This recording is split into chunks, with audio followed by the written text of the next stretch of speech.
Magandang araw po sa inyong lahat and welcome back to my channel. Pamilya Duterte, untouchable nga ba? Pero bago po tayo magpatuloy, good news po muna tayo. Ayon po dito sa balita, at least 77% of Filipinos gave their trust to President Ferdinand R. Marcos Jr., while 75% approved his performance ahead of his third State of the Nation address, the highest among the top 4 government officials in the Philippines. Vice President Sara Duterte, on the other hand, got a 76% trust rating and 71% performance score. The nationwide survey was conducted from July 1 to 10, 2024, involving at least 10,000 adult respondents, which also represent around 67.75 million registered voters in the country. Okay, back to our topic. Napapansin ko lang naman po kasi, and I'm sure most of you ay napapansin itong mga galawan ng mga Duterte lately. Uunahin ko po si Vice President Sara Duterte. Umani po ng batikos si VP Sara nung siya ay biglang umalis ng bansa papuntang Germany sa kasagsagan ng bagyo. At ang pinakabago po kay VP Sara ay nung naglabas siya ng open letter na naka-address sa isang nagngangalang Romel. Ito po ay si National Police Chief General Romel Marbil. Pero doon po sa open letter ni Sara Duterte, in-address niya lang po si General Marbil sa kanyang first name na Romel. Well, para po sa isang opisyal ng gobyerno, parang uncalled for, natatawagin mo ang na may mataas na katungkulan sa ating kapulisan sa kanyang first name. Ito po kasi ay nag-ugat doon sa pagkakabawas ng security personnel ni VP Sara. Although ang dami pong nagsasabi na ang kanyang security personnel ay umaabot ng 433 at kung mabawasan man yun ng 75, hindi po mapapansin dahil napakalaki pa rin po ng natirang security personnel ni VP Sara. At ang dami po nating nababasa ng mga comments na masyado naman nag-feeling entitled itong si VP Sara. Sinabi pa niya kay Romel, batas ka lang, hindi ka Diyos. Para namang hindi nag-aral ng batas itong si VP Sara. Kaya nga po may batas sa Pilipinas at kahit na saan mang bansa, kailangan pong pairalin ang batas. Hindi po nangangahulugan na kapag ginawa mo ang iyong trabaho na naaayon sa batas, hindi naman ibig sabihin na ikaw ay nag-Diyos-Diyosan. Pero babalikan po natin yung kanyang sinabing, batas ka lang, hindi ka Diyos. Nag-aalala po kasi si VP Sara doon sa pagkakabawas ng kanyang security personnel dahil nga daw sa seguridad ng kanyang pamilya. Then meron po sinabi si VP Sara sa kanyang open letter na nagsasagawa ng casing itong ating mga kapulisan sa kanyang bahay. Pilit daw na inaalam kung saan sila nakatira. Ano po ba ang ibig sabihin ng casing sa seguridad? Casing involves visually inspecting an area to determine its suitability for intelligence operations. So parang nagkaroon ng pag-i-inspect doon sa lugar ni VP Sara na yun ang ikinatakot niya. Bakit daw magkakaroon ng casing sa kanyang tinitiran?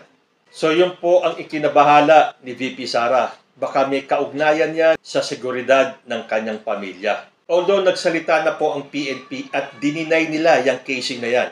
Ayon po dito sa Inquirer, the Philippine National Police has denied allegations that its personnel attempted to case the residence of Vice President Sara Duterte. Yan po ang sinabi ni spokesperson Colonel Jean Fajardo.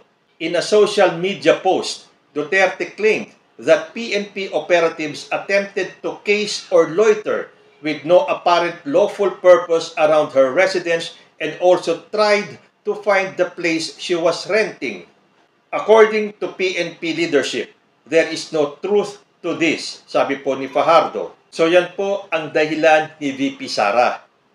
Parang ini-inspect yung lugar nila kung ano man ang dahilan ng PNP na dininay ng PNP. Okay, ang kinababahala ni Sara Duterte ay ang seguridad ng kanyang pamilya dahil nag-i-inspect daw, visually inspecting, yun po ang casing sa lugar ng kanyang tinitiran. Magkaganon man para sa akin, Parang wala namang kagalang-galang yung i-address mo, yung may mataas na posisyon sa PNP sa kanyang first name lang. Bakit? Anong dahilan? Feeling bang napaka-superior ninyo para i-address nyo yung tao nang walang kagalang-galang sa kanilang first name? Paano yan? Dininay ng PNP na nagkaroon ng casing. So sabi naman ng iba, hindi kaya ito ay pakululang ni Sara Duterte para pagtakpan yung ginawa niyang pag-alis ng bansa papunta ng Germany. As usual, kapag may issue sa mga Duterte, sino ba ang unang-unang magtatanggol sa kanila? Kundi ang kanilang super ate na si Amy Marcos Duterte. Yun na nga po ang madalas itawag ngayon ng sambayan ng Pilipino kay Amy Marcos. Siya daw ay isa ng Duterte. Ayon po dito sa Politico, target si Inday ng CPP-NPA. Amy Marcos demands return of Sara Duterte's security detail. Ala, tumirada na naman si Amy Marcos. Basahin ko po yung balita. Vice President Sara Duterte's safety is at stake and the government must not play fast and loose with that, according to Senator Amy Marcos. Marcos made the statement in demanding the return of the Vice President's police security given the threats to her life. Alam na po natin that Duterte recently lost 75 of her police security after PNP Chief Romel Marbil reassigned them to Metro Manila supposedly to boost peace and order efforts. Sabi ni Amy Marcos, VP Sara Z. Duterte should have her security detail back ASAP. Yan po ang pagdidemand ni Amy Marcos. Marcos stressed the Vice President must be protected not only because she is the second highest government official but also she's number 1 on the Communist Rebels hit list. Sabi ni Amy Marcos, first, she is the second highest elected official in the country whose safety must never be compromised. Pero kapag sa safety ng kanyang kapatid na si Bongbong Marcos, wala po tayong maririnig dito kay Amy Marcos. Sabi pa ni Senator Amy, second, she is a Duterte who, like her father, is a staunch defender of law and order, hence stopping the CPP-NPA's order of battle. O nakita nyo na? Because Sara is a Duterte na tulad ng kanyang ama ay naging defender ng law and order. Marcos also took a swipe at Marbil, questioning his decision to pull out Duterte's police security. Ito po ang sabi ni Amy Marcos. At sino naman niyang Romel Marbil? Ni hindi ko nga yan kilala. Nakita ninyo, sa kakadikit ni Amy Marcos sa pamilya Duterte, ganito na rin siya magsalita. Wala na rin galang. Sino naman daw yung Romel Marbil? So I will not dwell deeper dito sa mga issue na to. Dahil ang pinupunto ko po dito sa episode natin ngayon ay ang pagkakatulad ng ugali ng pamilya Duterte. Inumpisahan po natin kay Sara, sinunod po natin ang kanilang super ate na si Amy. Dito naman po tayo ngayon kay Baste Duterte.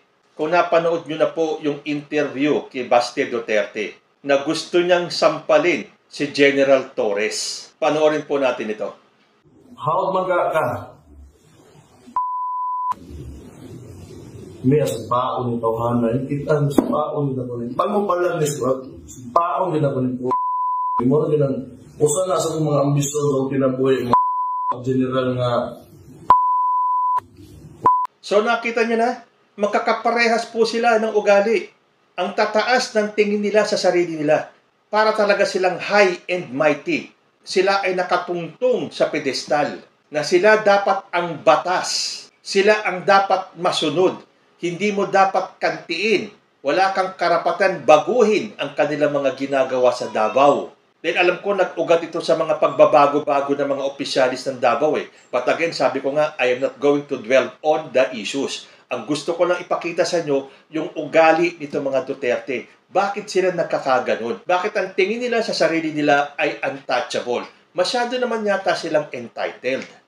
Well, yun lang po ang opinion ko sa nakikita ko sa mga nangyayari. But then again, magtataka pa ba naman tayo? Ang tatay nila ay si Rodrigo Duterte at hindi po lingid sa atin ang mga ginagawa ni Duterte nung panahon niya ng pagbabanta. Kahit na po si former Vice President Leni Robredo ay nakatanggap ng pagbabanta galing kay former President Rodrigo Duterte. Ito nabasa ko sa Inquirer dated November 18, 2020. Duterte threatens to be Robredo's nightmare if she runs for president.